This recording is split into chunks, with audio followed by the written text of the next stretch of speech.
Yo nací en el Distrito Federal, pero me crié en León, Guanajuato, y llevo aquí en Canadá, tengo 41 años y llevo viviendo en Canadá alrededor de 18 años. Trabajo para una institución financiera y me dedico al área de hipotecas. Yo literalmente he hecho de todo, desde ser empleado retail, he sido front desk, he trabajado por las noches también.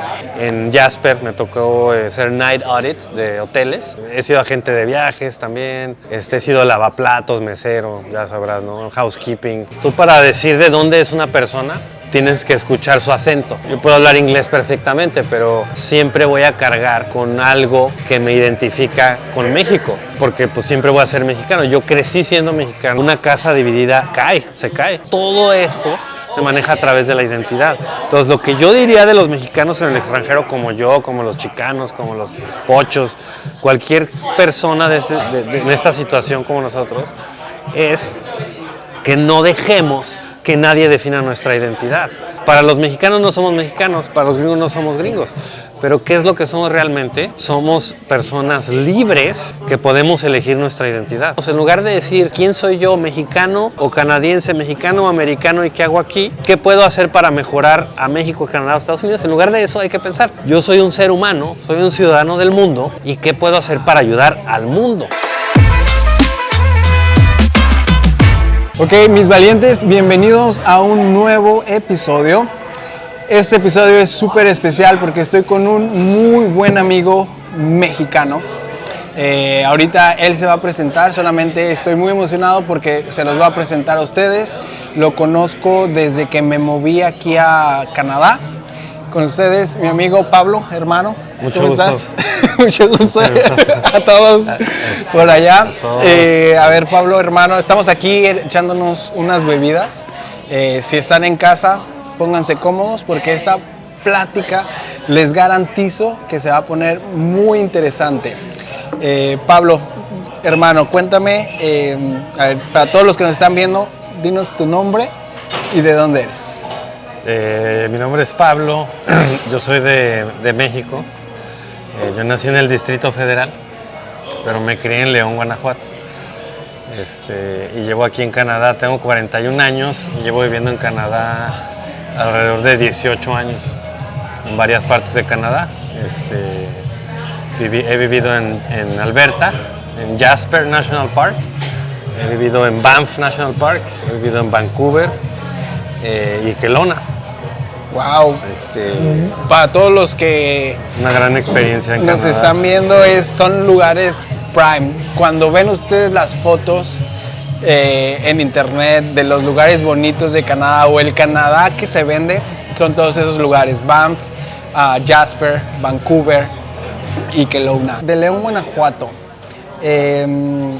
Para todos los que nos están viendo, nos ven desde Estados Unidos en su mayoría.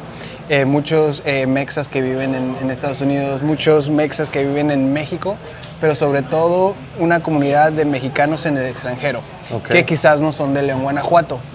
¿Cómo era tu vida en León, Guanajuato y cómo son los de León, Guanajuato? Pues yo creo que tuve una vida, ahora sí como diría el dicho, en un dorado término medio. No fuimos ricos, no tuvimos muchas carencias tampoco, pero pues como todos los mexicanos, yo creo que sobre todo de esta generación hemos ya experimentado pues el efecto que ha tenido las crisis en México. Por ejemplo, yo tengo 41 años, las crisis que empezaron desde los 80s, que a nosotros nos tocaron, el cambio de régimen económico en México en el 94, que ya era algo que ya se venía arrastrando desde López Portillo. Entonces nosotros realmente nacemos y nos encontramos con un país que se está desmoronando, por así decirlo, que todas las cosas que nuestros padres y nuestros abuelos ya habían dado por sentado, para nosotros empiezan a colapsar, y siento que pues también nuestros padres en algún punto también estaban confundidos. Yo creo que es algo que tomó a todos de sorpresa. ¿Eres del 80 y qué? Yo soy del 84. 84. Yo tengo 37 años, soy del 88. Sí. Tengo un hermano que es del 84, el 22 de diciembre del 84, creo, 83 quizás. No, yo creo que 83. Ok. ¿Qué presidente estaba cuando naciste? Pues cuando yo nací en el 84. Sí sabes, si no lo sabes. Era López Portillo, Era López me parece, sí, que era el presidente. Luego vino Miguel de la Madrid y luego Salinas de Gortari. Entonces ya haces el cálculo, luego en el 94 vino Zedillo, entonces es el 80, era Miguel de la Madrid, era la transición entre López Portillo y Miguel de la Madrid, ¿no? A mí me tocó de bebé, por así decirlo. ¿Tienes hermanos, hermanas, familia? Tengo un hermano de 43 años. Sí, perdón, ahí la fecha no exactamente, pero sí era Miguel de la Madrid. Porque fue Miguel de la Madrid 6 años, luego Salinas 6 años, en el 88 y luego 94 Zedillo. Entonces ya Miguel de la Madrid ya tenía 2 años. Entonces nosotros, por así decirlo, 82, 84, nosotros nacimos ya a encontrar la crisis en México. Nosotros nos despertamos justo cuando nacimos a la crisis en México, que estalló todo cuando fue esa transición de López Portillo a Miguel de la Madrid. Muy bien, voy a hacer un paréntesis. Sí. Como bienvenida a todos los que nos están empezando a ver.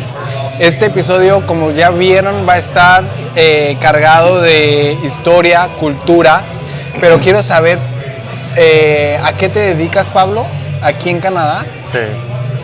Primero que nada, ¿qué estás haciendo aquí en Canadá? Yo en este momento me dedico a la banca, trabajo para una institución financiera y me dedico al área de hipotecas. Entonces yo doy préstamos hipotecarios, préstamos personales, todo tipo de crédito personal e hipotecario.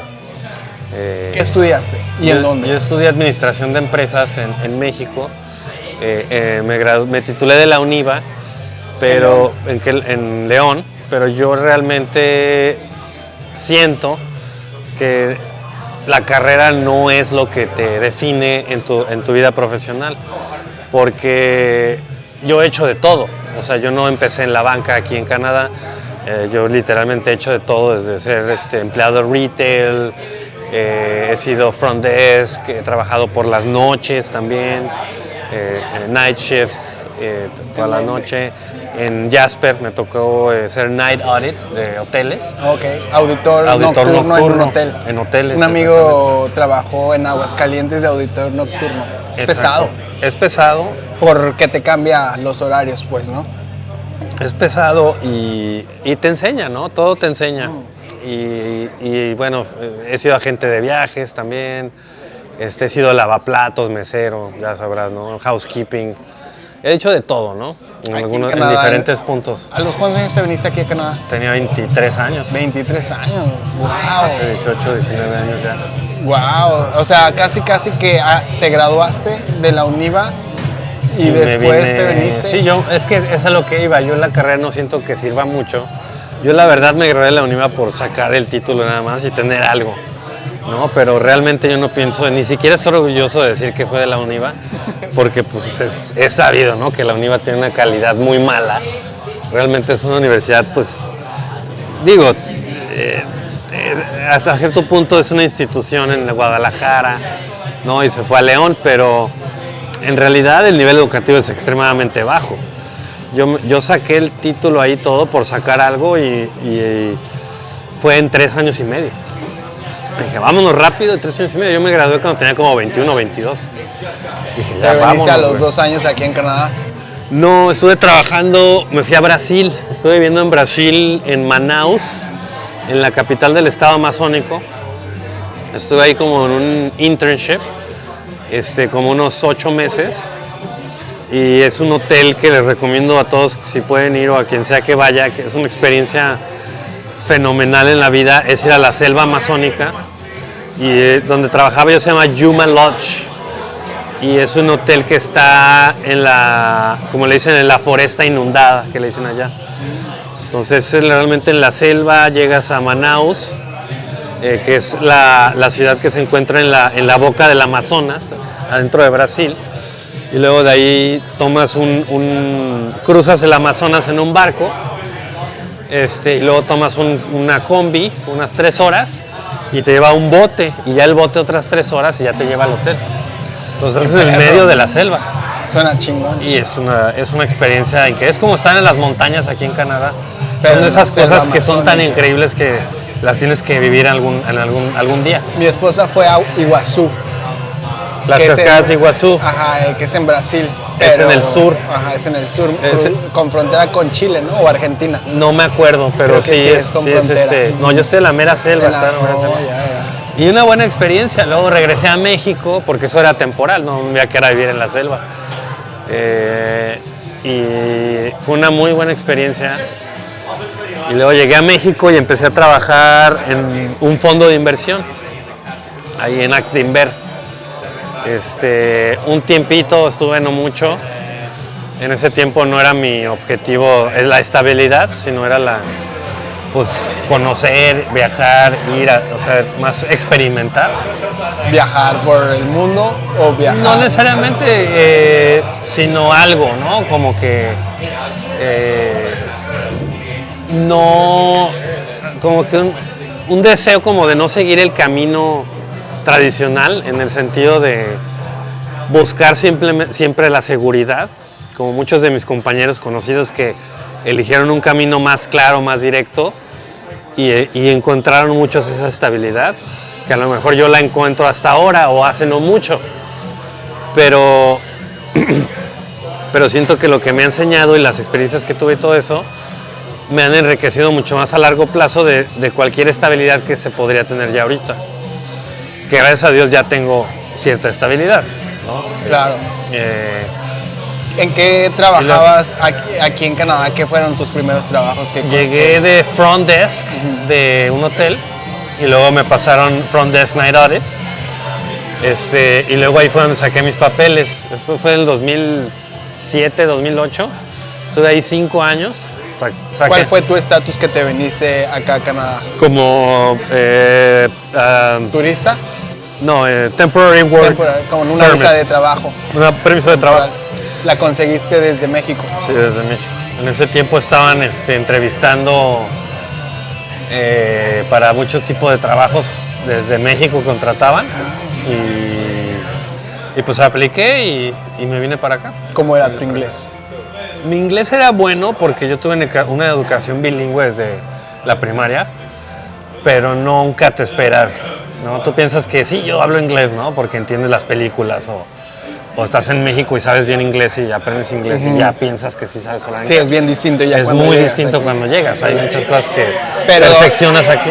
Hay personas que se les da muy bien el inglés. Yo he estudiado inglés toda mi vida, güey, y todavía no lo tengo perfecto, güey. A mí me cuesta mucho trabajo el estar teniendo una conversación, pon tú, en español y luego traducirla al inglés o simultáneamente en español y en inglés, o ya si tengo una conversación fluida 100% inglés, mejora, pero no está al 100. ¿Tú te consideras que se te facilitan los idiomas?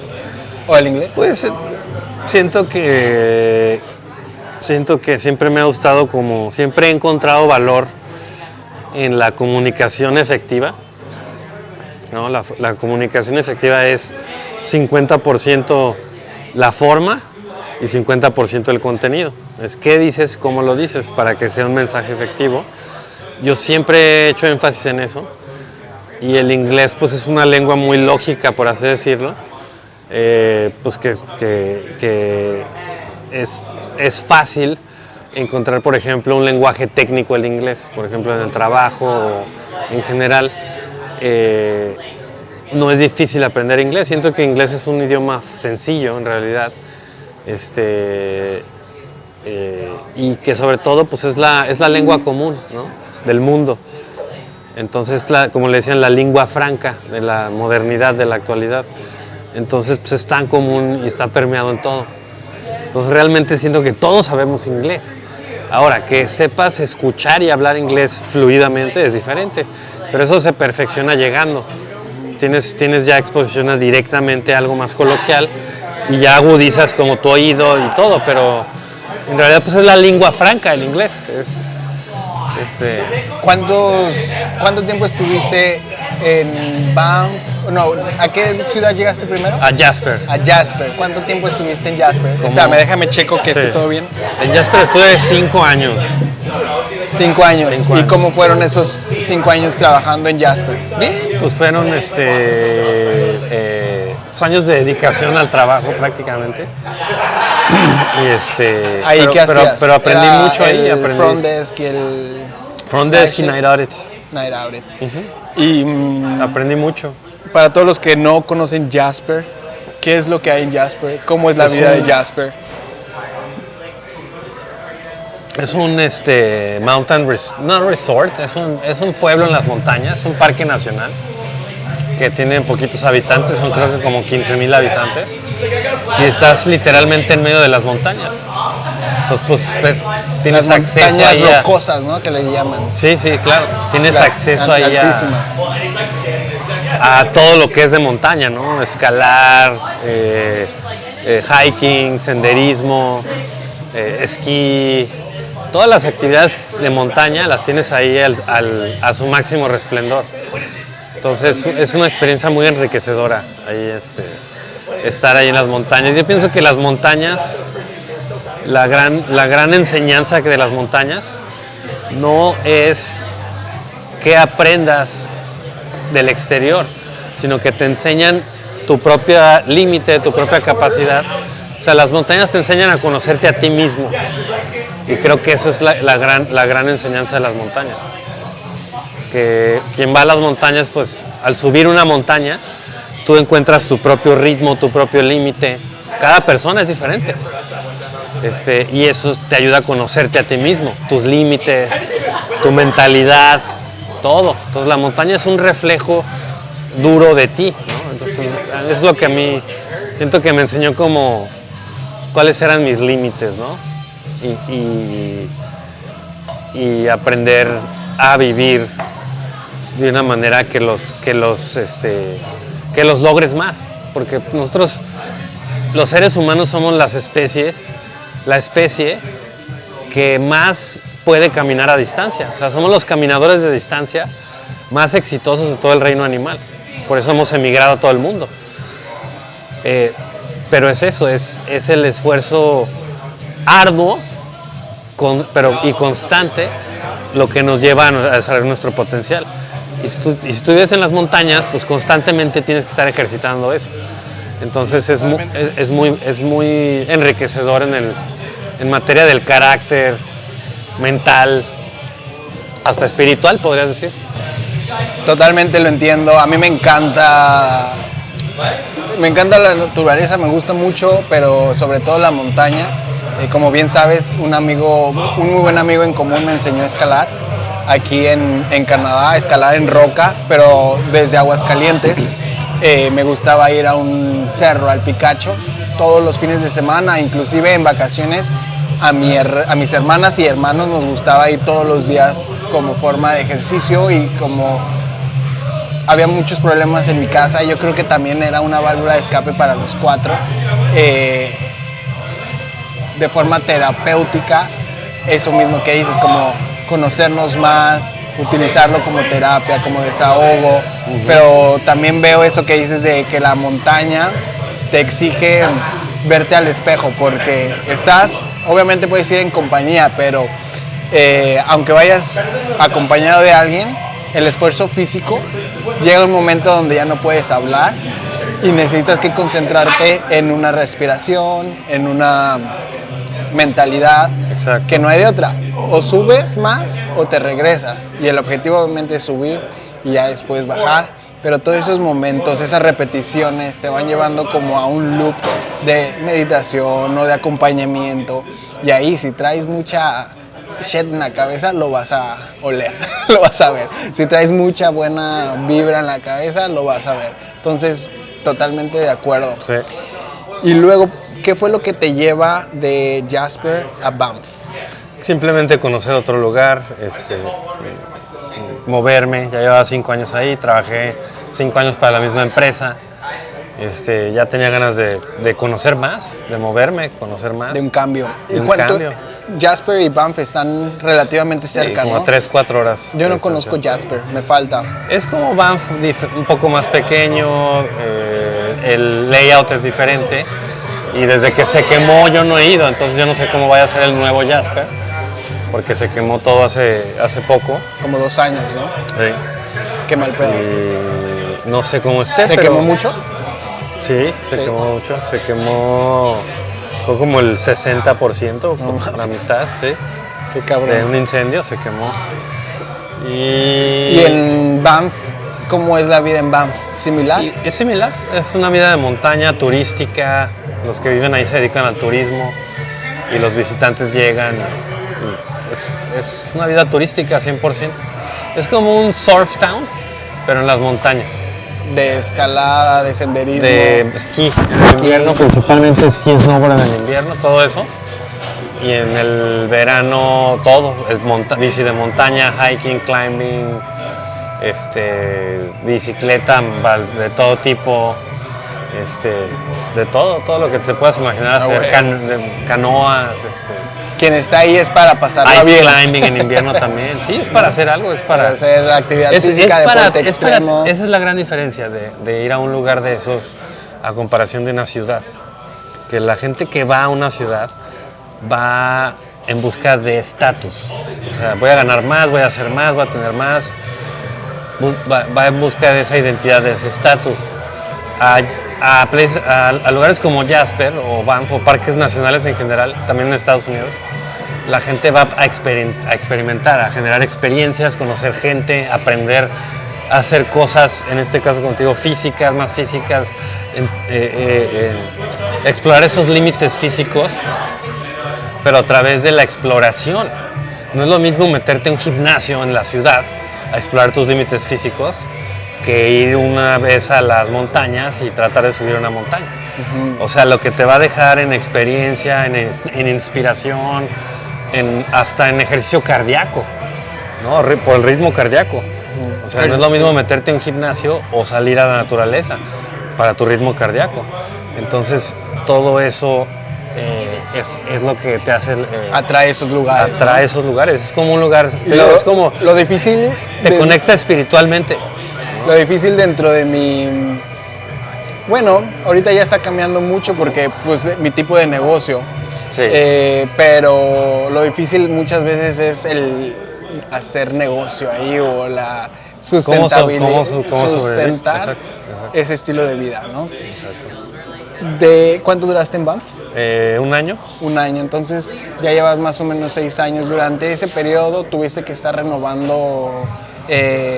no, yo cuando salí de Jasper ya tenía mi residencia permanente. Tu residencia permanente. ¿En cuánto tiempo 5 conseguiste años. La residencia permanente? ¿En 5? 5 años. A huevo, bien.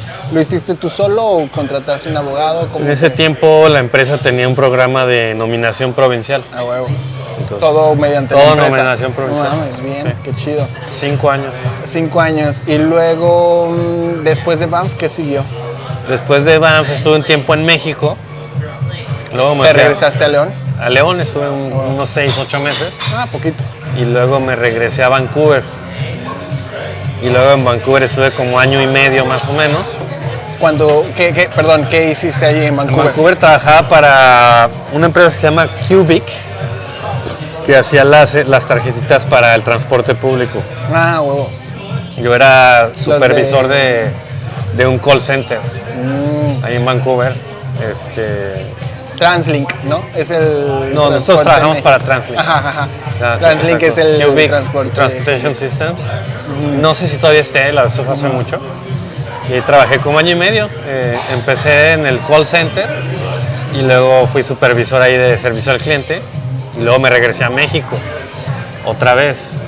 Y luego estuve en México como 1 año, 1 año y medio. Y luego me regresé a Kelowna. Luego ya venimos a Kelowna. ¿Y aquí en Kelowna cuánto tiempo llevas? Como 8 años ya.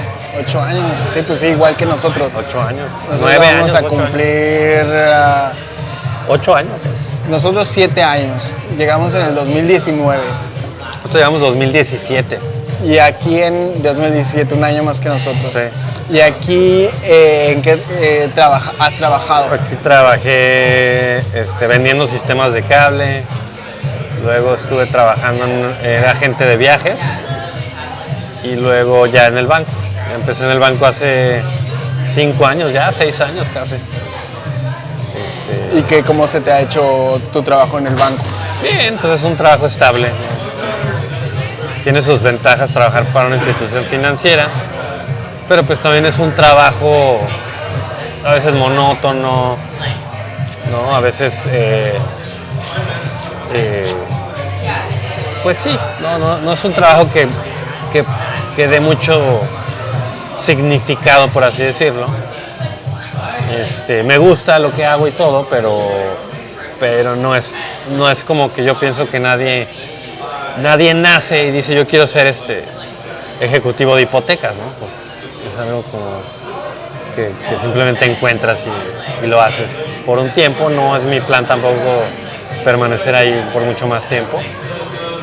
No, pero está chido, o sea, por la estabilidad. Está estable ahorita. Sí, no, la neta tener, aquí es bien diferente a México. Yo lo comparo así, que es bien diferente. Sí, a mí me hubieran dicho cómo iba a ser la vida de un emprendedor en Canadá, difícilmente lo hacía, difícilmente me arriesgaba tanto como lo hice con Valiente, porque las prestaciones que te dan las empresas aquí, cualquier empresa, aquí en Canadá, yo siento que sí es una garantía y te da estabilidad. Y ya si quieres encontrar un side business o un hobby o una pasión que te dé más satisfacción a nivel personal, no lo digo por ti, sino cualquier persona, siento yo que puede ser bueno, porque a diferencia de México, desde mi experiencia siento que en México hay mucha irregularidad con los trabajos. Inclusive yo trabajando en un área profesional en México en la animación, no mames, en la animación había mucha irregularidad de trabajo, horas extras no pagadas, no asegurados, no prestaciones de servicio de instituciones de seguro, no medical care o dentista, nada de eso había en México. Y me estoy yendo súper privilegiado, light. Aquí en Canadá, quien te contrata, la neta, tiene que cubrir mínimo ciertos requisitos que eso te da estabilidad. Y como emprendedor es más difícil, o sea, yo me topé con mucho de eso, o sea, malamente tenía los hábitos de México y no contemplé todo lo que representaba contratar a alguien de planta, y pues obviamente me ha costado trabajo llegar a ese punto, porque es mucho lo que pagan las empresas para contratar a los empleados. Y aparte, he visto, ahorita ya vamos a entrar en materia de por qué invité a Pablo acá, y si quieres pedir otra, podemos pedir otra. Aparte, yo siento que la economía en Canadá no hay tantas pequeñas y medianas empresas como las que hay en México. En México hay micro, pequeñas y medianas empresas. No tengo el dato, pero muchísimas. O sea, desde el comercio irregular hasta el comercio formal. Y aquí... No, pero sí te escucho. Y aquí yo creo que se elimina mucho del comercio irregular. Casi todo el comercio es formal. Sí, sí. Y más allá, los micros y medianos yo creo que no sobreviven o llevan una vida muy escasa. ¿Cómo se dice? Como no hacen tanta riqueza. Sí. Y quien logra subir a la corporación o a una empresa más grande, pues es quien puede estar haciendo más lana, siento yo. Pero parte de diferentes economías, ¿no? ¿Tú qué piensas de esto? Esto es algo que yo estoy como analizando ahorita como emprendedor. Y en particular estoy hablando como de la diferencia entre la economía de México y de Canadá. Pues no, yo creo que tienes, o sea, yo pienso que el nivel demográfico de un país se refleja en su actividad, ¿no? Entonces, por ejemplo, México demográficamente es un país joven. Entonces, cuando tú vas a México, tú ves esa juventud en el dinamismo de la economía. Ves muchos micronegocios, ves mucho emprendimiento, mucha creatividad, una economía mucho más dinámica, funcionando a toda la noche, por ejemplo, en algunas ciudades, cosa que no ves aquí en Canadá, ni en las grandes ciudades. No ves una economía que funcione toda la noche ni nada de eso. Entonces, yo pienso que es por la demografía, porque Canadá es un país pues viejo. Demográficamente hablando, ya estamos ahí pues con Japón, con China, con Alemania, con países que ya tienen un problema demográfico. Uh-huh. Entonces esa es parte de la razón por la cual Canadá se enfoca tanto en la migración. Porque, can I have another one, please? Thank you.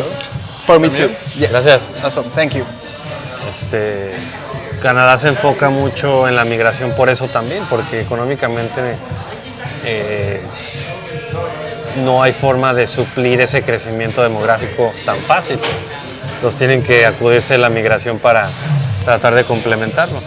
Aparte, pues Canadá,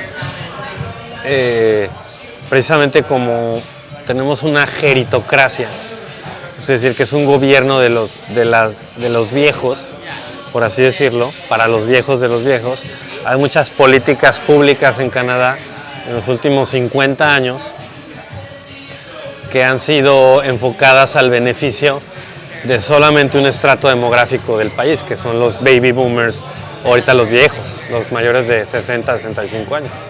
Entonces, si tú tomas eso con el hecho de que ahora por la ciencia, la medicina y todo eso, la vida se está incrementando en lugar de antes que era 70 años, 72 años, ahora son 90, 100 años o más que la gente llega. Entonces tienes un sistema de salud y público que está muy, muy estresado financieramente porque está soportando una carga ya fuerte y eso va a incrementar, porque ahorita la proporción de viejos va a seguir subiendo y la proporción de jóvenes que aportan va a seguir bajando.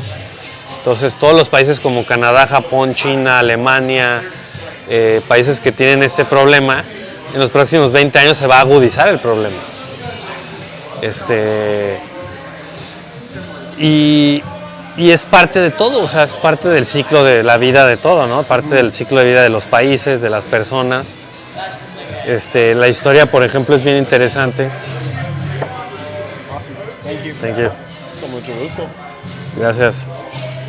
La historia, por ejemplo, es bien interesante. Y hay algo que tú dices, y mis valientes, pues ya vamos a entrar ahora sí en el motivo por qué invité a Pablo, aparte de que somos buenos amigos. Pablo le estaba contando sobre el canal que estamos creando aquí con ustedes, la comunidad de Juan Sin Miedo y de personas que son de México que migran a otro país, mexicanos en el extranjero. Y hay algo que tú has mencionado que se me ha clavado, o sea, lo tengo mucho en la mente, que es, yo así lo tomo, yo así lo interpreto, que el que no conoce su historia está condenado a repetirla. ¿Tú cómo la dices? Que es importante conocer la historia, ¿no? Sí, claro, sí, por supuesto, ¿no? Yo, gracias a Dios, mis padres, que en paz descansen, eran personas, pues yo quiero creer, preparadas, que les interesaban temas de relevancia, y gracias a Dios nos inculcaron eso, a mí y a mi hermano, esa como pasión por la historia, por la verdad, ¿no? A través de la experiencia humana, a todos sus niveles, personal, colectiva, histórica, social, todo. Y mi padre, que en paz descanse, él era contador, él trabaja también para un banco en México, pero él le gustaba la genealogía. Entonces, ¿Qué es la la genealogía es el estudio de tus antepasados directos, o sea, de tu árbol genealógico. De tus antepasados, pero directos. Entonces, mi padre nunca tuvo un enfoque histórico como global o general de la historia. Él siempre se enfocó como en la historia española, de la colonia mexicana, nuestros familiares, de dónde venían, qué hicieron, su historia de vida, etcétera. Pero yo creo que a través de eso yo me enamoré de la historia, pero con la historia en general. Entonces yo lo veo muy diferente, por ejemplo, en el sentido de mi papá lo veía en el sentido, ok, vamos a saber qué fue de nuestra familia en el pasado. Yo lo veo como qué es de la civilización, porque la civilización llegamos a este punto, todo eso. Entonces, casi todo, ¿no? La historia del ser humano. Y yo pienso que la historia es la materia fundamental de las que todas las demás materias se derivan. La ciencia, la política, la economía, la filosofía, todo se deriva de la historia. Por ejemplo, los primeros historiadores fueron filósofos y los primeros filósofos fueron historiadores. Entonces, la historia, nosotros como la conocemos, es una historia de identidad, por así decirlo. Entonces, la historia que nosotros nos enseñan en la escuela o que enseñan en cualquier escuela de cualquier país, de cualquier estado-nación, es una historia que se va enfocada a construir una identidad. No es una historia que libere esa identidad, porque ese es el objetivo de la filosofía y de la verdadera filosofía y de la verdadera historia, es liberar. La historia que nosotros conocemos de la escuela académica es una historia de identificación para precisamente promover el orden de la nación-estado. Se me hace, perdón que te interrumpa, claro, ahí un poco, se me hace bien interesante esto que nos estás platicando y lo quisiera encaminar hacia nosotros y los que nos están viendo como mexicanos, la identidad que tenemos o las diferentes tipos de identidades que tenemos, no sé cómo lo veas tú. ¿Y qué pasa cuando salimos de nuestro país hacia otro país?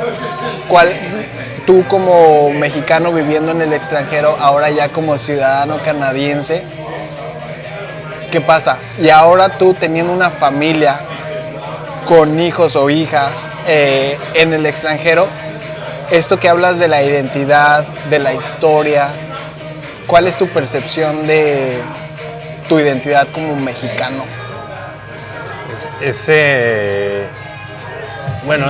Yo pienso que, por ejemplo, tú para decir de dónde es una persona, tienes que escuchar su acento. Uh-huh. ¿No? Yo puedo hablar inglés perfectamente, pero siempre voy a cargar con algo que me identifica con México.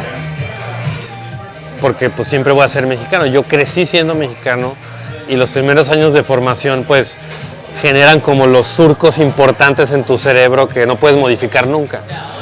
Entonces, yo siempre voy a ser mexicano. Yo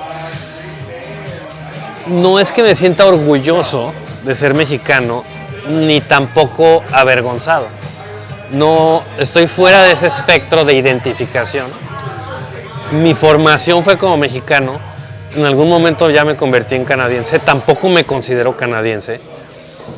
Pero ese es el punto de esto que te decía de la historia de la identidad. Que si tú conoces bien la historia del ser humano, uh-huh, tú te das cuenta de que los seres humanos compartimos valores innatos, por así decirlo. Por ejemplo, los griegos decían algo que eran las formas, ¿no? Ellos, por ejemplo, se preguntaron en una de las obras de Platón, se preguntan ¿qué le daba forma al mundo? ¿No? Entonces decían, ¿por qué vemos simetría en el mundo natural? O sea, ¿por qué nosotros tenemos dos manos, dos ojos, dos orejas? Me explicó, ¿por qué un árbol crece simétricamente, el tronco en el medio y lo demás hacia afuera? O sea, ellos se dieron cuenta que había fuerzas sutiles que le daban forma a todo. Vamos a decirlo, las fuerzas más sutiles a veces son las más poderosas. en la creación, en la manifestación, por así decirlo. Vamos a decirlo. Entonces ellos dijeron que había dos formas fundamentales, primordiales, que eran la belleza y la justicia. Entonces decían, si tú, por ejemplo, un bebé, un ser humano bebé, un niño, un infante, un bebé de chimpancés, un perrito, cualquier ser vivo, innatamente sabe reconocer justicia y belleza. Sabe reconocer cuando algo es feo o desagradable y sabe reconocer cuando algo es injusto. Entonces ya ahorita hay muchos experimentos de eso. El más claro es, por ejemplo, los chimpancés, que le empiezan y les dan lo mismo a los dos. Les dan agua, les dan lo que sea. Y en un momento los dos hacen lo mismo, el mismo trabajo, pero a uno le dan una banana y al otro no le dan nada. Entonces el que no le da nada se enoja. ¿Me explico? Entonces la justicia y la belleza son patrones que reconocemos innatamente en cualquier ser vivo, por así decirlo, y le dan forma a las cosas, le dan esa proporción. Si no hubiera, por ejemplo, justicia, que en este caso se interpreta como balance, en un ecosistema se decae el ecosistema. Por eso los ecosistemas donde más variedad existe es donde hay mejor balance. ¿Me explico? Entonces nosotros, por eso es importante tener ese balance. Eso del balance se aplica desde el nivel ecológico, físico, mental, espiritual, emocional, todo, ¿no? Es tener ese balance. Entonces, todos los seres humanos, por así decirlo, compartimos un mismo modelo moral de ética, por así decirlo, que las construcciones contextuales como la cultura, el clima, la geografía, la raza, por ejemplo, construyen en diferentes partes del mundo. Pero a final de cuentas, esas diferentes identidades son aprendidas. O sea, el ser humano aprende su identidad, pero no aprende a diferenciar entre la justicia y la belleza, es a lo que voy. O sea, hay cosas innatas que tenemos que el contexto cultural o étnico no te va a definir, sino que ya están definidas. Entonces, cuando tú exploras la historia desde esa perspectiva más panorámica, más general, más macro, como macrohistórico, si lo quieres llamar como un término más económico, es cuando te das cuenta de que lo que lleva a la historia no es el interés económico, sino la identidad. Y cómo se interpreta la identidad de mejor forma a través de la religión.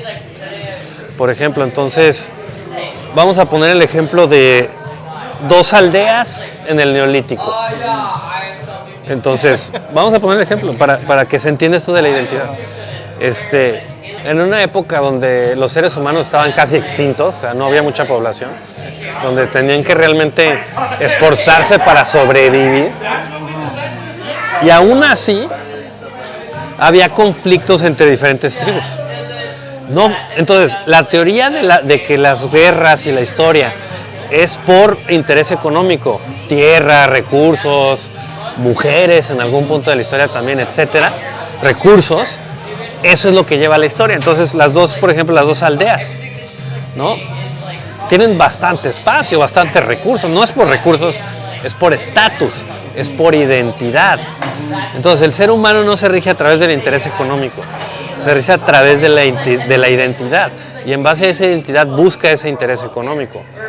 Entonces, así es como las naciones-estado modernas, a través de la religión, han creado esas identidades nacionales.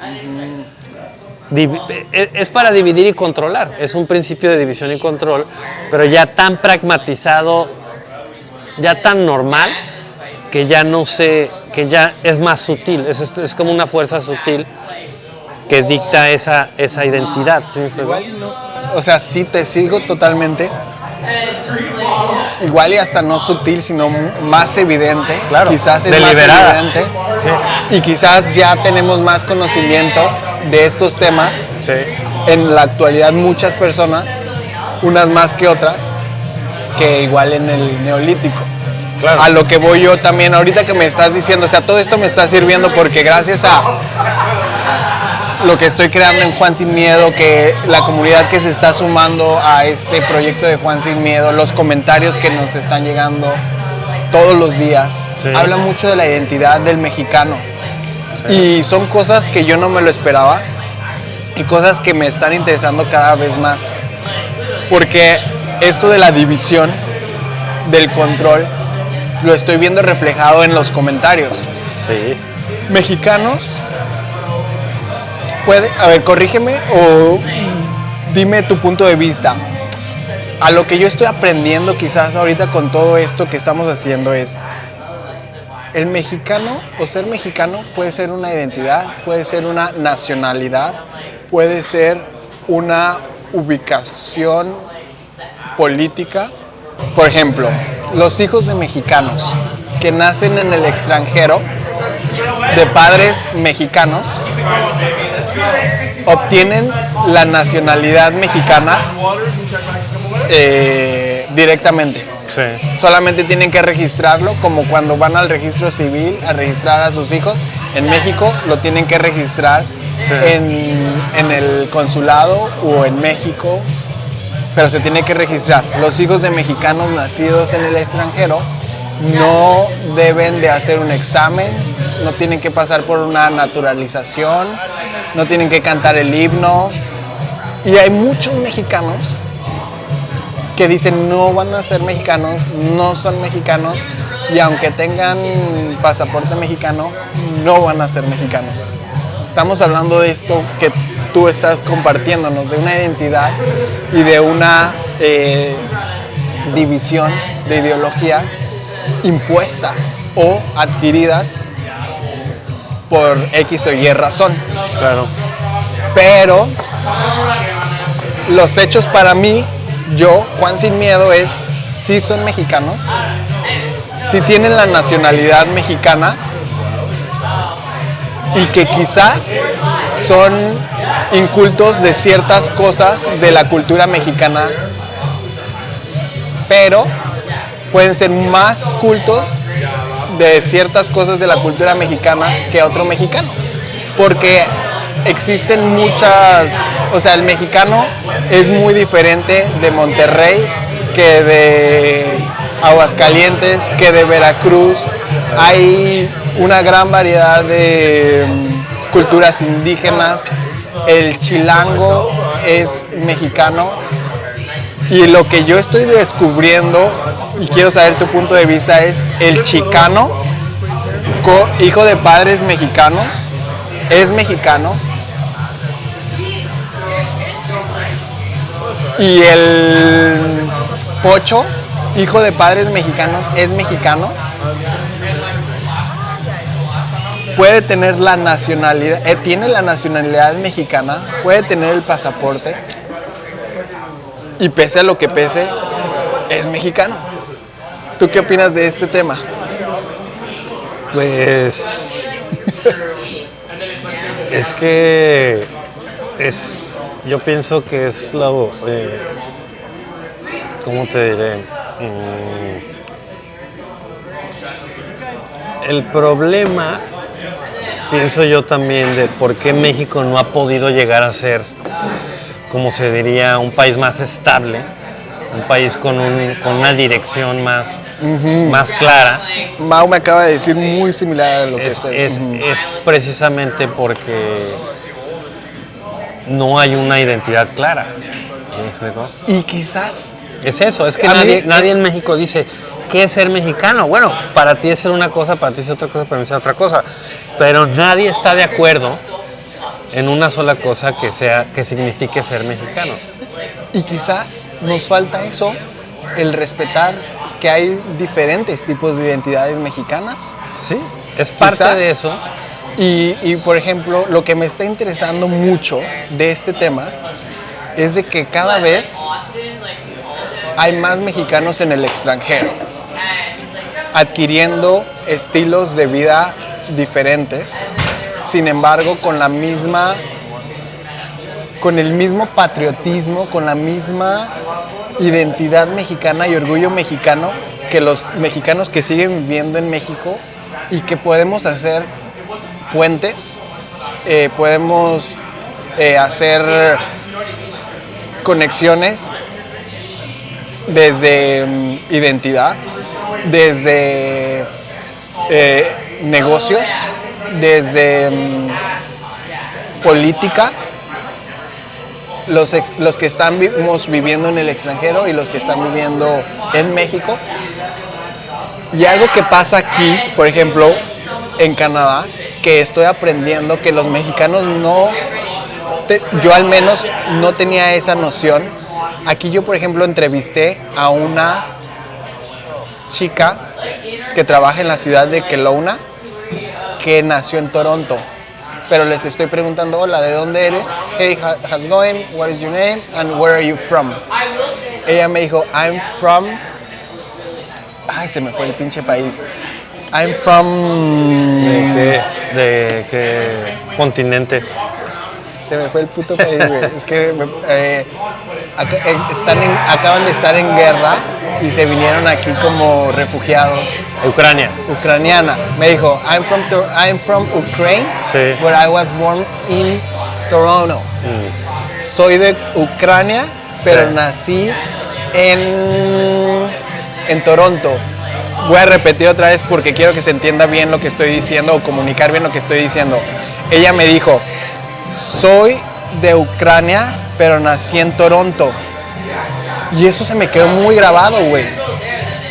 Difícilmente yo hubiera pensado que alguien podía decir, soy mexicano, pero nací en Los Ángeles.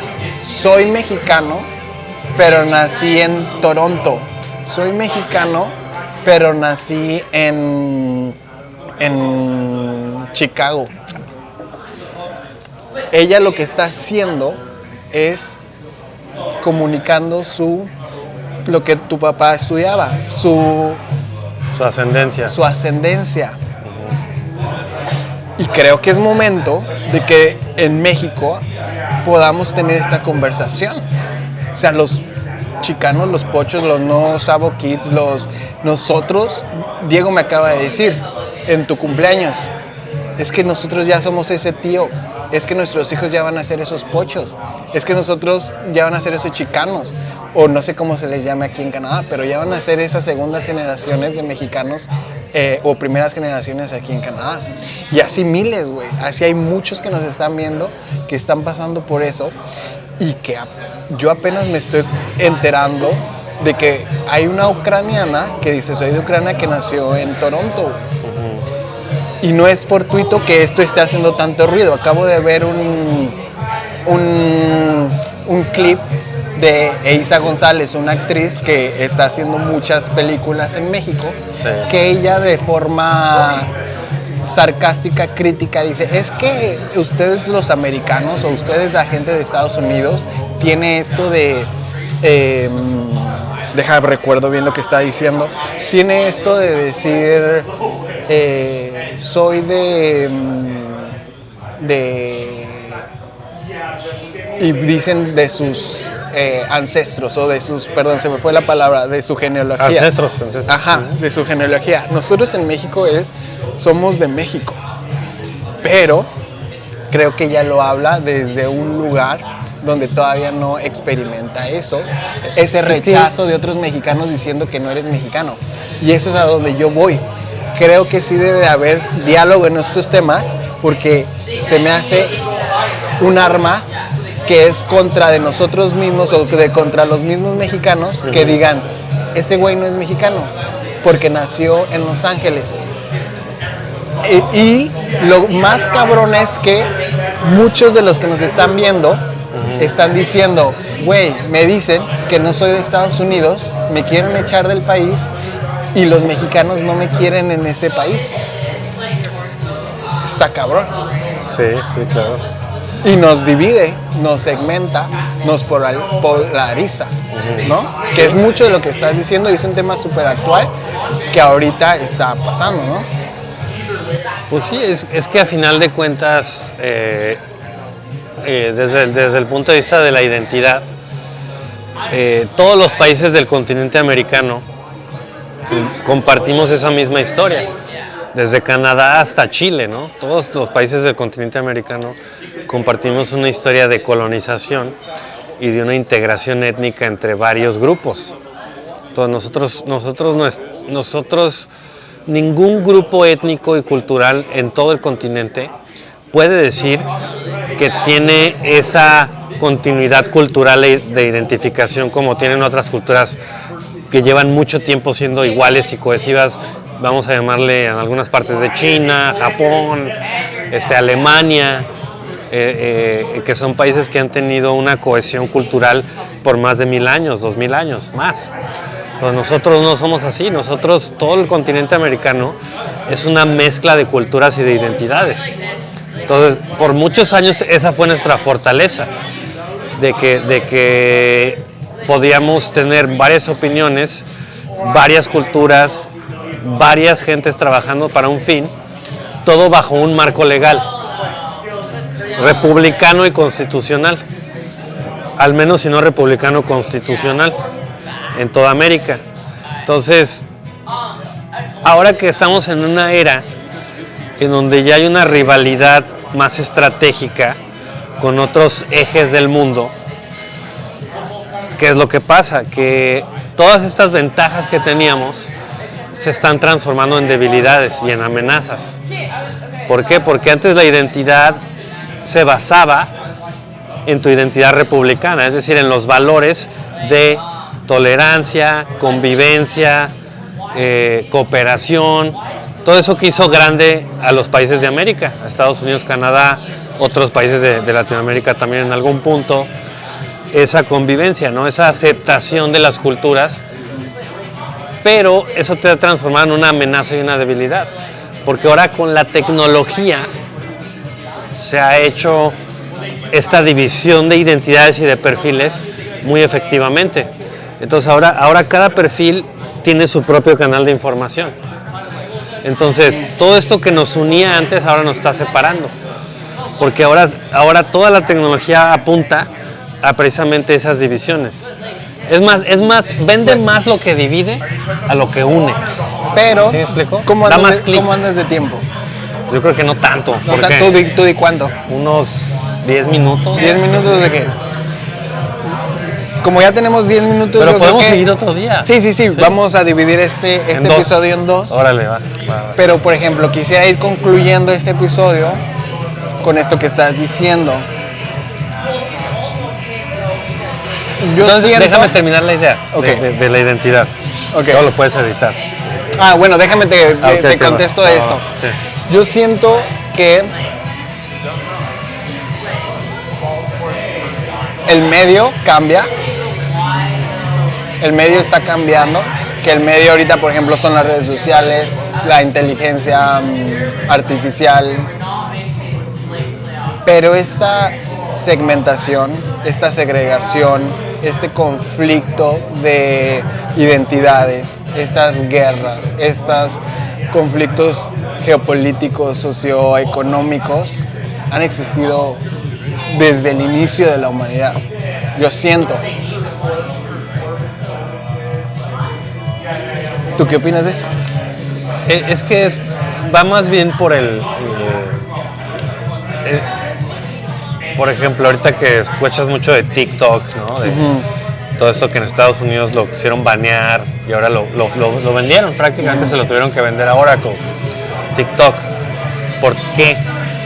Porque se dieron cuenta que precisamente esta segmentación de la información está exacerbando las diferencias. Entonces, en una democracia, lo que importa precisamente es la libertad de opinión y que cualquier opinión se pueda confrontar con otra opinión de una manera pacífica bajo un marco legal. Entonces, si tú no tienes espacios o foros en donde pueda haber ese choque orgánico, por así decirlo, entre ideas y posturas y todo eso, lo que estás creando son silos, son como grupos separados de personas que piensan igual y que cada vez están dispuestas menos a exponer esos puntos a la opinión contraria y llegar a un acuerdo. ¿Me explico? Llegar a un punto medio, a un diálogo. Entonces, teniendo estos canales tan canalizados, estás haciendo eso más complicado. Entonces, una democracia como la de nosotros, que no es una democracia como una democracia como ¿qué país? Exactamente, ¿qué tipo de democracia es?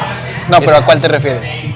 Las democracias, por ejemplo, latinoamericanas, también okay. republicanas del continente, ¿no? Son las democracias únicas, porque tú puedes comparar otros ejemplos de democracia históricos, el más claro pues Grecia, por así decirlo, y no es lo mismo, porque no es el mismo marco cultural, étnico, todo eso.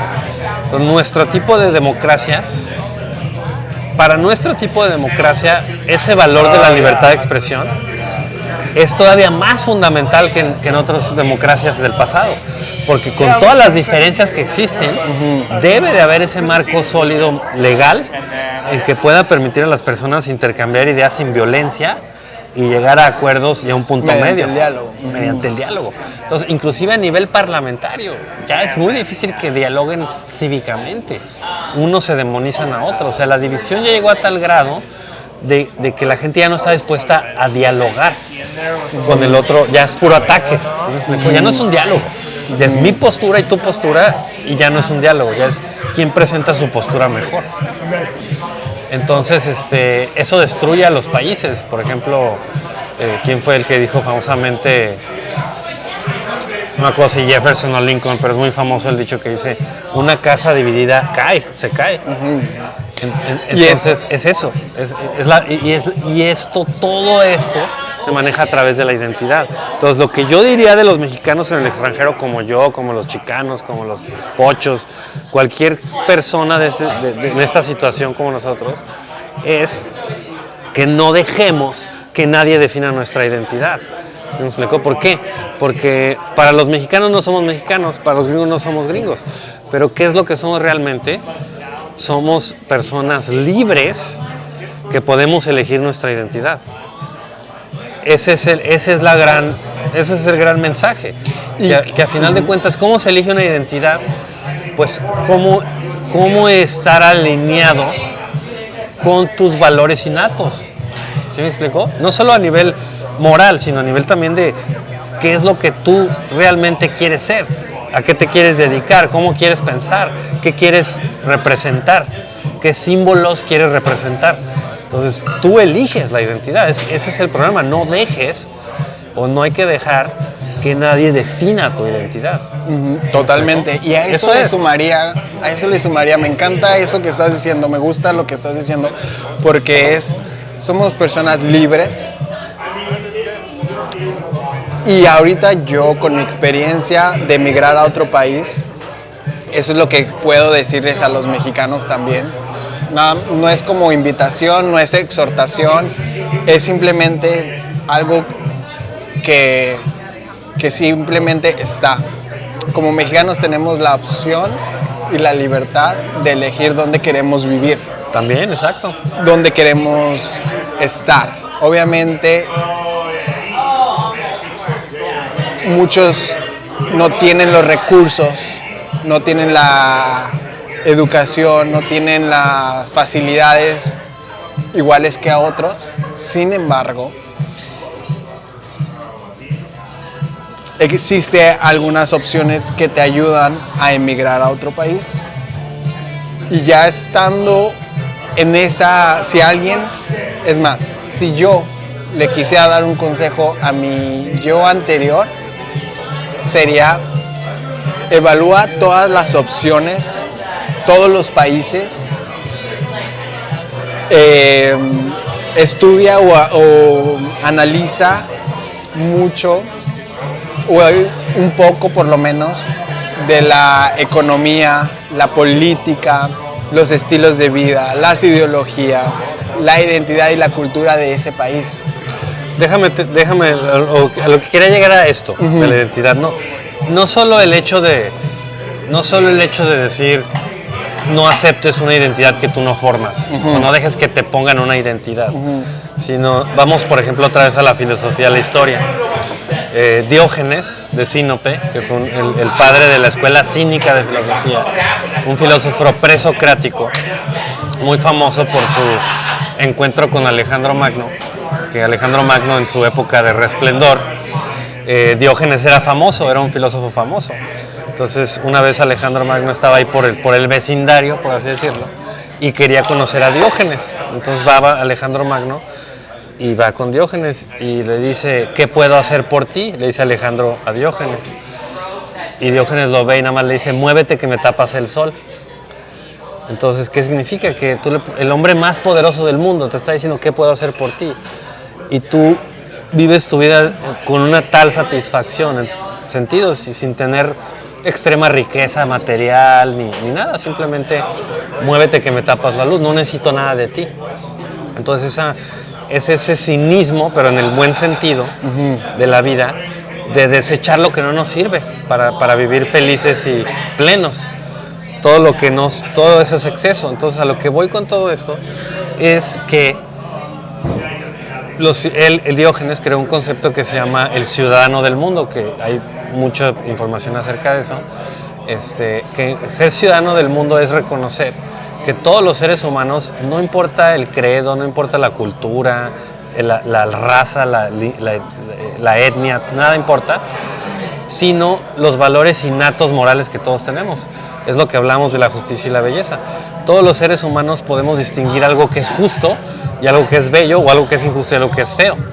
Es algo natural que tenemos. Entonces, eso es nuestro chip, eso es nuestro BIOS, nuestra memoria fundamental. Todo lo que es cultural y contextual, que es la identidad, se aprende. Entonces, mi mensaje a los chicanos es, si en este mundo, en este presente como está, como en el punto de la historia en el que vivimos, que México o Estados Unidos o nuestro contexto no nos da una identidad clara, no hay que estar tristes acerca de eso. Quiere decir que nosotros tenemos que retomar esos valores más profundos, más humanos, que nos atan a toda la humanidad y crear esa nueva identidad a partir de eso. Entonces, ahorita nosotros estamos en un proceso de integración en el que estamos integrando todas estas diferentes identidades y construcciones. Yes, very good. Y vamos a crear una nueva identidad. No sabemos qué es ahorita. Estamos en proceso de creación. Pero solamente vamos a poder hacer eso si nos agarramos de valores humanos más fundamentales y creamos, en lugar de decir, ¿quién soy yo, mexicano o canadiense, mexicano o americano y qué hago aquí? ¿Qué puedo hacer para mejorar a México, Canadá o Estados Unidos? En lugar de eso hay que pensar, yo soy un ser humano, soy un ciudadano del mundo y ¿qué puedo hacer para ayudar al mundo?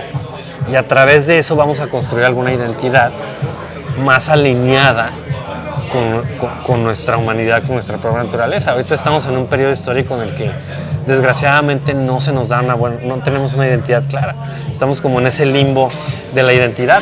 Y es un proceso histórico que se va a dar algo en algún punto, que se va a dar, ¿me explico? Pero es ese proceso. Me gusta mucho esta plática. Seguramente les prometemos una segunda parte, porque esto cierre que estás dando es fundamental. Yo también estoy de acuerdo. Es lo que ata la idea, ¿no? Yo estoy totalmente de acuerdo que así debería de ser. Sí.